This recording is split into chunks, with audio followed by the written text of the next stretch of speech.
장마가 시작됐다고 합니다. 비가 오는 궂은 날씨 속에서도 하나님 앞에 나와서 예배하며 피곤한 육체 가운데서도 하나님의 은혜를 사모하며 나온 여러분들을 예수님의 이름으로 축복합니다.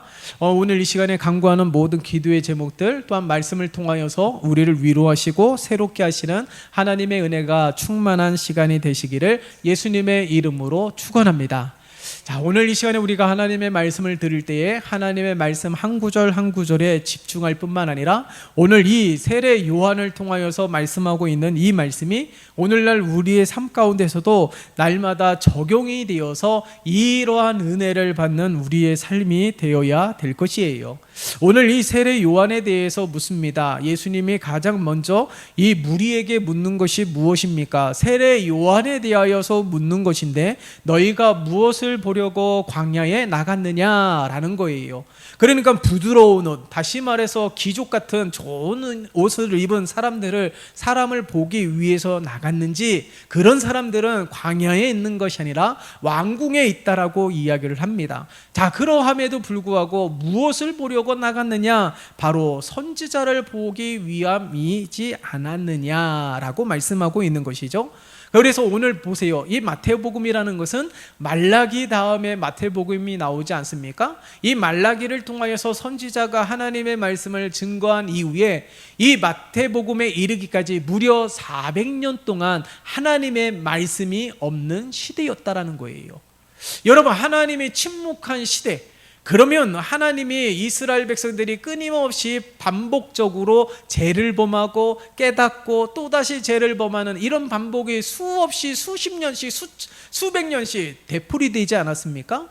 그럴 때마다 하나님의 말씀을 통하여서 깨닫게 하시고 돌이키게 하셨단 말이죠.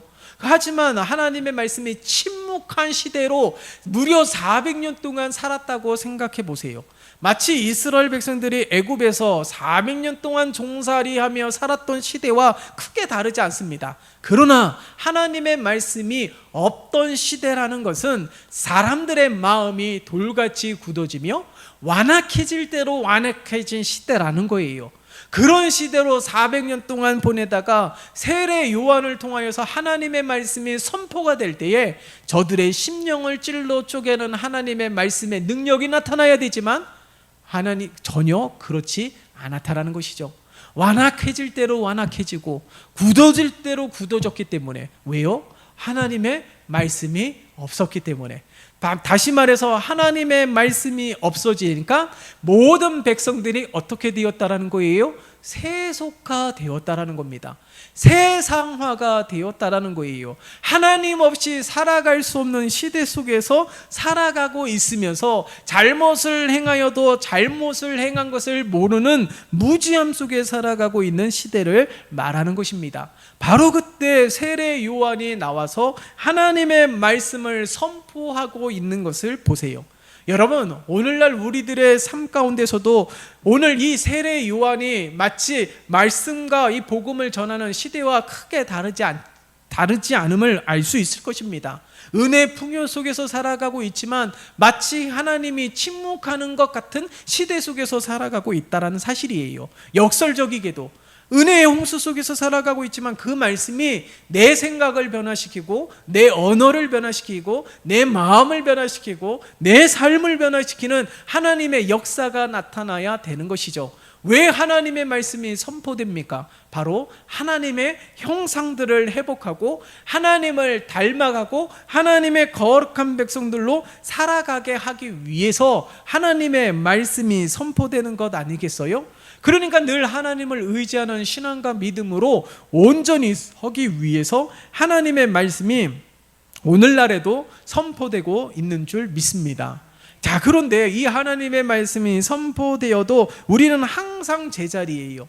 똑같은 삶에 머물러 있고 좀 더 발전하거나 성장하기 위하여 노력하는 삶으로 비춰지지 않을 때가 너무나도 많이 있다라는 것이죠. 바로 오늘 이 세례 요한이 증거하고 있는 이 시대 속에서 크게 다르지가 않습니다. 세월은 수없이 변화되었고 흘러갔지만 오늘날 더 좋은 은혜의 시대 속에서 우리가 마음만 먹으면 언제든지 예배당에 나가서 예배할 수 있는 시대 속에서 살아가고 있음에도 불구하고 많은 이들이 하나님의 말씀에 은혜를 받지 못하는 시대 속에서 살아가고 있다는 사실입니다. 자, 보세요. 세례 요한의 모습. 이 복음을 증거하는 세례 요한을 바라보면 그의 형색이 많은 사람들이 호의적으로 보이는 형색이 아닙니다. 낙태, 털옷을 입고, 그러니까 광야에서 지내면서 광야에서 있을 법한 옷을 입으며 많은 이들에게 복음을 전한다라는 것, 어떤 면에서는 지혜로운 모습이 아닐 수가 있습니다. 그러함에도 불구하고 많은 사람들은 이 형색을 바라보면서 그 사람에 대하여 평가하고 있고, 그 형색을 바라보면서 그 사람이 전한 복음을 값싼 복음으로 치부해버리는 그런 시대 속에 머물고 있다는 사실이에요. 하나님의 말씀은 금보다도 더 귀한 하나님의 말씀이고, 하나님의 말씀은 한 생명을 살리고 안진뱅이도 일으키는 능력의 말씀임에도 불구하고 많은 이들이 말씀을 전하는 세례 요한의 형색을 바라보면서 하나님의 말씀을 값싼 복음, 값싼 은혜로 여기고 있다라는 사실이에요. 여러분, 오늘날 우리들의 삶 가운데서 나는 하나님의 말씀을 들을 때에 어떤 마음으로 듣고 어떤 마음으로 하나님의 말씀을 사모함으로 받고 있습니까? 여러분, 오늘 보세요. 환경이나 상황에 너무 취해 있는 것은 아닌지 모르겠습니다. 말씀이 없는 시대가, 말씀이 없는 곳이 오히려 광야와 같은 곳 아니겠어요? 하나님의 말씀이 여전히 선포되는 곳이 있다라면 바로 은혜의 시대 속에 살고 있는 것이고 은혜의 장소에 머무는 삶인 줄 믿습니다. 그러므로 우리가 하나님의 말씀을 들을 때에 우리에게 말씀하시는 하나님의 음성에 귀를 기울이고자 하는 그런 갈급함과 사모함으로 하나님의 말씀을 들어야 될 것입니다. 여러분, 우리가 오늘 성경 속에서 자세히 나오지 않지만 이 장로들이 세례 요한을 대하는 모습과 그때 당시에 기득권을 가지고 있는 자들이 세례 요한을 탐탁치 않게 생각한 모습을 통해서 세례 요한이 많은 이들에게는 영웅적으로 칭송받는 자였지만은 기득권자에게는 눈의 가시와 같은 자였다라는 사실을 알 수가 있는 것이죠. 그의 형색이 그러하기 때문에 그런 것이기도 하지만 저들의 치부를 드러내고 저들의 잘못을 꼬집고 여실히 꼬집는 이 세례 요한에 대하여서 결코 좋은 시선을 갖지 못하였습니다. 그러함에도 불구하고 세례 요한의 모습을 보세요. 이리 치이고 저리 치이는 시대 속에서 살아가고 있음에도 불구하고 여전히 주님 오실 길을 준비하는 자로서 흔들리지 않는 견고한 믿음을 가진 이 세례 요한의 모습을 우리에게 증거하고 있습니다. 여러분, 오늘날 은혜의 홍수 시대 속에서 정말 은혜를 누리는 믿음의 삶이 되기 위해서는 우리가 세례 요한을 보면서 도전을 받아야 되는 거예요. 그의 형색 때문에 아무리 수많은 지탄을 받는다 할지라도, 그가 옳은 소리를 한다고 해서 그가 눈의 가시 같은 존재였기 때문에 그를 비난하는 일들이 많이 있다 할지라도, 수많은 일들로 이리 치이고 저리 치인다 할지라도 그때마다 변질되는 믿음이 아니라, 그럼에도 불구하고 세례 요한과 같이 복음을 증거하면서 주님 오실 길을 닦고 주님 오실 길을 준비하며 주님 오실 길을 예비하는 자로서 하나님 앞에 서야 될 줄 믿습니다. 오늘날 우리에게 이 세례 요한을 증거하고 있는 까닭이 무엇입니까? 오늘날 세례 요한이 당하고 있던 이 환난을, 이 핍박이 오늘날 우리들에게도 동일하게 당하고 있는 거예요. 물론 우리가 예수 믿지 마, 교회 나가지 마, 강압적으로 핍박받는 시대 속에서 살아가는 것은 아닙니다. 그렇지만은 보이지 않는 영적 정쟁과 보이지 않는 수많은 유혹들로 인하여서 우리가 온전히 신앙을 지키고 믿음을 지키는 삶 가운데 여전히 어려움이 있지 않습니까? 그러함에도 불구하고 우리가 견고한 믿음을 가지고 늘 노력하는 삶이 되어야 된다라는 거예요. 성장이라는 것은, 성숙이라는 것은 멈추지 않는 것입니다. 내가 어제 은혜를 받았다고 오늘도 동일하게 은혜를 받을 거라고 생각하면 큰 오산입니다. 하나님을 찾고자 하는 자가 하나님을 만나고, 하나님을 만나고자 하는 자가 하나님을 만나게 될 줄 믿습니다. 그러니 어제 뜨거웠던 믿음으로 오늘도 더 뜨거운 믿음으로 하나님 앞에 서야 되는 것이죠. 내일은 더 사모하는 마음으로 하나님 앞에 서야 되는 것입니다. 그래야지만이 넘치는 하나님의 은혜를 누릴 수가 있고, 공경한 상황 가운데에서도, 어려움 상황 가운데서도 세례 요한처럼 흔들리지 않는 믿음으로 설 줄 믿습니다. 히브리서 기자가 히브리서 13장 9절에 보면은 이렇게 기록되고 있어요. 여러 가지 다른 교훈에 끌리지 말라. 마음은 은혜로서 굳게함이 아름답고. 그러니까 우리가 지금 살아가고 있는 시대가 우리의 마음을 혼미하게 하고 혼란하게 하는 것들이 얼마나 많이 있는 줄 몰라요. 다른 교훈에 끌려가는, 그렇게 혹하게 만드는 시대 속에서 살아가고 있습니다. 그러하기에 우리의 마음이 은혜로서 굳게 하기 위해서는 다른 교훈이 아니라 우리의 진리이시고 길이시고 생명이신 예수 그리스도의 복된 소식을 들어야 될 줄 믿습니다. 날마다 하나님의 말씀을 들어야지만이 우리의 마음은 은혜로서 견고하고 은혜로서 굳게 되어진다라는 거예요. 그래야지만이 흔들리지 않는 믿음을 가질 수가 있다라는 것입니다. 상황에 따라 우유부단하면서 살아가는 것이 아니라 날마다 하나님의 말씀의 공급을 받아서 하나님의 뜻이 이루어하건대, 하나님의 마음이 이루어하건대, 하나님이 기쁘게 여기시는 것이 이루어하건대 라는 분명한 믿음을 가지고 하나님 앞에 확고히 서는 우리 모두가 되시기를 예수님의 이름으로 축원합니다. 그래서 오늘 본문 속에 보세요. 세례 요한을 높이 평가하지 않습니까? 오늘 11절의 말씀을 보세요. 11절의 말씀 같이 읽어볼까요?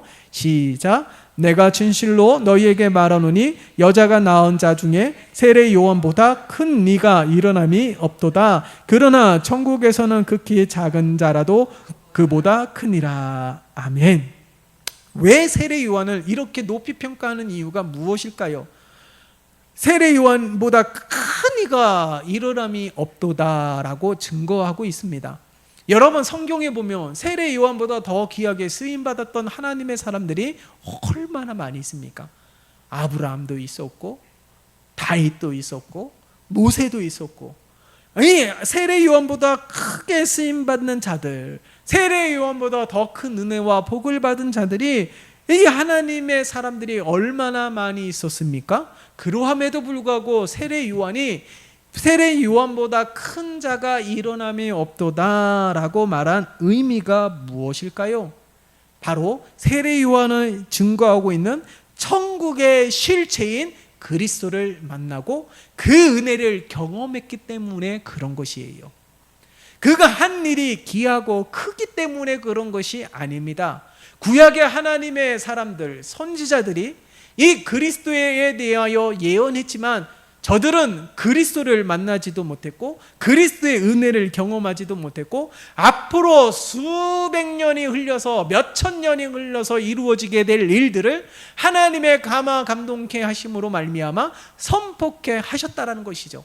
그런데 오늘 세례 요한은 그 은혜를 누리면서 그 은혜 가운데 거하는 자가 되었기 때문에 이보다 큰 자가 일어남이 없도다라고 증거하고 있는 것입니다. 여러분, 오늘날 우리 세례 요한과 같은 자들 아닙니까?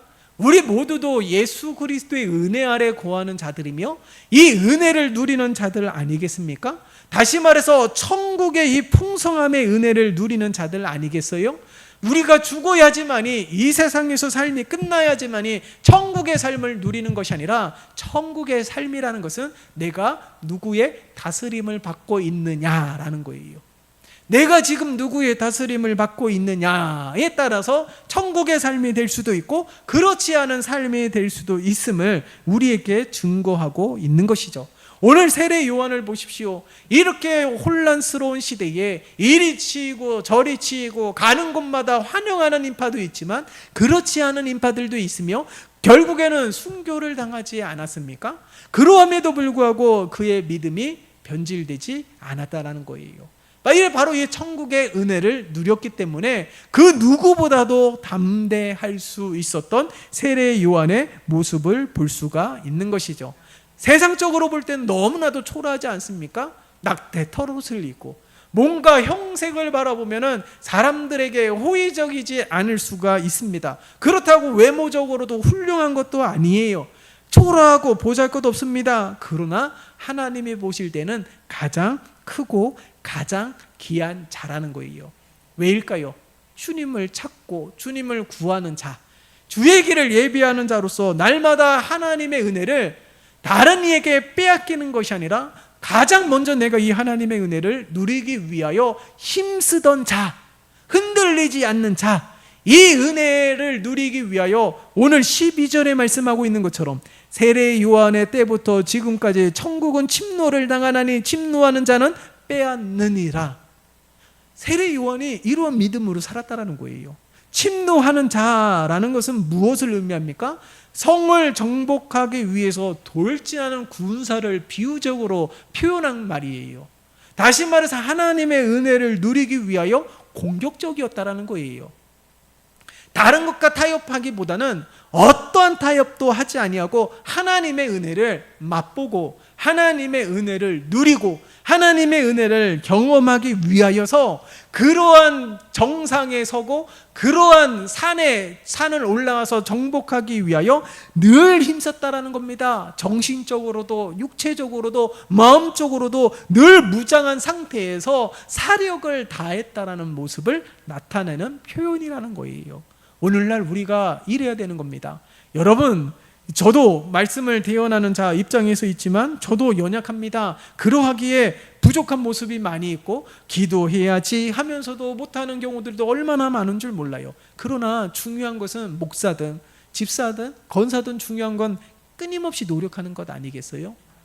늘 같은 자리에 머물러 있는 것이 아니라 오늘 우리가 게으름을 피웠다라면 아니지 정신 차려야지 하면서 마음을 다잡고 그리고 다시 영적으로 무장하고 하나님의 전신갑주를 다시금 입고 온 맵새를 다시금 살피면서 다시금 전진하기 위하여 힘쓰는 삶이 되어야 되는 것 아니겠습니까? 바로 그러한 자들이 하나님의 은혜를 누리고 하나님이 함께 하시는 것을 날마다 경험할 수 있는 삶이 될 수 있음을 우리에게 증거하고 있는 것입니다. 여러분, 이처럼 천국을 소유하기 위해서 강한 열정이 있어야 되는 거예요. 다시 말해서 하나님의 은혜를 맛보고 경험하기 위하여서 끊임없이 힘쓰는 우리 모두가 되어야 된다는 것이죠. 그러한 삶을 살았던 많은 하나님 사람들 가운데 대표적인 사람이 사도 바울입니다. 빌립보서 3장 14절의 말씀을 보면 표대를 향하여 그리스도 예수 안에서 하나님이 위에서 부르신 부르심의 상을 위하여 쫓아가노라 라고 말씀하고 있지 않습니까? 표대를 향하여. 그러니까 결승점을 바라보면서 끊임없이 전진했다라는 거예요. 그 표대만 바라보면서 나아가는 삶이 바로 그러한 자가 천국을 소유하며 천국의 풍성한 은혜를 누리게 될 줄 믿습니다. 바로 우리가 그러한 믿음의 삶이 되시기를 예수님의 이름으로 축원합니다. 뿐만 아니라 14절 보세요. 14절의 말씀을 보면 만일 너희가 즐겨 받을진대 오리라 한 엘리야가 곧 이 사람이니라 라고 말씀하고 있습니다. 자, 보시면 14절에 보시면 이 세례 요한을 누구랑 비유하고 있습니까? 바로 엘리야, 죽음을 보지 아니하고 불수레를 타고 하늘로 승천한 사람입니다. 그런데 이 말라기 이후에 엘리야가 다시 와서 메시아의 길을 예비할 것이다라고 예언을 했단 말이죠. 그러니까 이 세례 요한이 엘리야하고 비유되고 있는 거예요. 그러니까 엘리야가 지금 세례 요한의 육신을 입고 온 듯한 모습을 말하고 있는 것입니다. 그런데 예수님은 어떻게 해요? 이 세례 요한을 가리켜서 엘리야라고 말씀하고 있는 것이에요. 엘리야는 아닙니다. 그러함에도 불구하고 엘리야라고 말한 까닭이 무엇일까요? 왜냐하면 이 요한은 분명 육신적으로는 엘리야는 아니지만은 엘리야의 심령과 엘리야의 능력으로 와서 하나님의 복된 소식, 회개를 전파했다라는 것입니다. 그렇기 때문에 엘리야와 같은 자라고 말하고 있는 거예요. 여러분, 오늘날 우리에게도 이러한 은혜가 있었으면 좋겠습니다.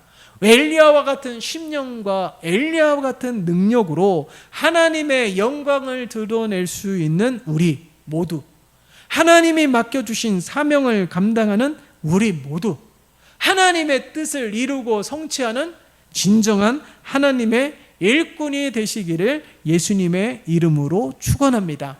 여러분, 오늘날 엘리야가 필요한 시대 아니겠습니까? 혼란하고 그리고 난잡하고, 그리고 보세요, 수많은 이단 종교들이 판을 치고 있는 이 시대에 오히려 엘리야와 같은 심령과 능력으로 그렇게 복음을 증거하면서 오직 예수의 신앙으로 살아가는 자들이 일어나야 될 줄 믿습니다. 바로 그러한 자들이 우리 모두가 되시기를 예수님의 이름으로 축원합니다. 왜 그런 자들이 궁극적으로 필요한 까닭이 무엇일까요? 17절의 말씀을 보세요. 17절의 말씀을 보니까 이르되 우리가 너희를 향하여 피리를 불어도 너희가 춤추지 않고 우리가 슬피 울어도 너희가 가슴을 치지 아니하였다 함과 같도다. 그러니까 세례 요한이 하늘의 복된 소식을 증거하며 회개를 전파하였음에도 불구하고 그 피리를 들어도 춤추지 아니하고 슬피 울어도 슬퍼하지 않는 완악함 가운데서 머물러 있는 이 백성들의 무지함을 볼 수가 있는 것이에요. 하나님의 말씀이 선포됨에도 불구하고 여전히 반응하지 않는 영적 무지 속에서 살아가고 있는 시대, 그게 오늘날 크게 다르지 않은 우리들의 시대였다라는 것입니다. 그러하기에 오늘날 우리가 하나님의 말씀에 민감하게 반응해야 되는 거예요. 여러분, 어떤 상황 가운데서도 우리가 믿음의 눈으로 우리 주님을 바라보지 않는다면 항상 흔들릴 수밖에 없는 것입니다. 그렇기 때문에 어떤 상황에서든지 항상 믿음의 눈으로 하나님을 바라보고 믿음의 눈으로 주님을 바라보면서 언제나 이 세상의 수많은 유혹들 가운데 언제나 믿음 안에 서기 위하여 힘쓰는 우리 모두가 되어야 될 줄 믿습니다. 그래서 늘 하나님의 말씀에 무관심하고 무반응하는 것이 아니라 하나님의 말씀에 깨닫고 돌이키고, 이 하나님의 말씀이 우리의 삶을 터치한다라면, 하나님의 말씀이 우리의 마음을 터치한다라면, 하나님의 말씀이 다시금 우리를 새롭게 하시기를 터치한다라면 그 말씀의 반응에 우리가 온전히 아멘으로 화답하는 우리 모두가 되시기를 예수님의 이름으로 축원합니다. 자, 왜 세례 요한을 통하여서 말씀하고 있는 까닭이 무엇입니까? 날마다 하나님의 복된 소식을 증거함에도 불구하고 반응하지 않는 시대에 하나님이 침묵한 400년이라는 이 시간을 보내오면서 세례 요한을 통하여서 처음 하나님의 말씀이 증거될 때에 완악해질 대로 완악해진 이 시대 속에서 살아가고 있는 백성들의 영적 무지 속에서 나타난 시대 속에서 세례 요한은 믿음을 지켰고, 세례 요한은 천국을 침노하는 자였으며, 세례 요한은 수많은 어려움 속에서도 이리 치고 저리 치는 갈대와 같은 변질되는 믿음이 아니라 항상 마음의 중심을 지키고 믿음으로 선 세례 요한의 모습을 볼 수가 있습니다. 바로 오늘날 우리 모두가 이러한 자가 되기를 원하고 계시는 것이죠. 세례 요한이 살았던 시대만 똑같은 시대 속에서 살아가고 있는 것이 아니라 오늘날도 동일한 시대 속에서 살아가고 있기에 이 세례 요한보다는 조금 좀 더 풍요롭고 좀 더 나은 삶을 살아간다 할지라도 우리의 심령은 이때 당시에 무지한 백성들과 크게 다르지 아니하기에 오늘날 세례 요한처럼 천국을 침노하는 자, 예수를 만나고 예수의 은혜를 누리는 자로서, 천국을 소유하는 자로서 이 땅에서 평안을 누리고 은혜를 누리는 삶이 되기를 원하시는 것입니다. 바로 우리 모두가 그러한 믿음의 삶이 되시기를 예수님의 이름으로 축원합니다. 살아계신 하나님 아버지 감사합니다. 하나님 앞에 간구합니다. 오늘날 이 시대에 살아가는 엘리야와 같은 심령과 엘리야와 같은 능력을 허락하여 주시어 세례 요한처럼 견고하고 굳건한 믿음 위에 서서 하나님의 은혜를 누리고 하나님의 은혜를 맛보며 천국의 풍성함의 은혜를 누리는 우리 모두가 되게 역사하여 주시옵소서. 이 은혜를 빼앗기지 않기 위하여 항상 제자리에 머물러 있는 것이 아니라 끊임없이 수고하고 끊임없이 노력하는 우리 모두가 되게 은혜를 베풀어 주시옵소서. 예수 그리스도의 이름으로 기도드리옵나이다. 아멘.